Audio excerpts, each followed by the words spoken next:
Apsara National Authority to restore the east gate of the Eastern Mebon Temple.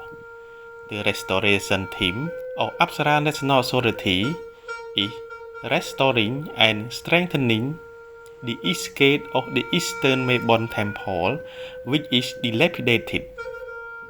The restoration project focuses on several important tasks, such as strengthening the sandstone and laterite structure at the bottom, restoring and reinforcing the decayed upper bridge structure, sealing the grate to prevent water, and putting the support to stabilize the whole gate structure as well.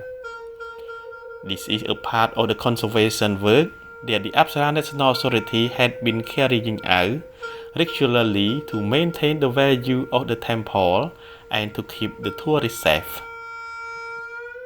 It should be noted that the Eastern Mebon Temple was built in the mid-10th century during the reign of King Rajendra Varman I to dedicate to God Shiva.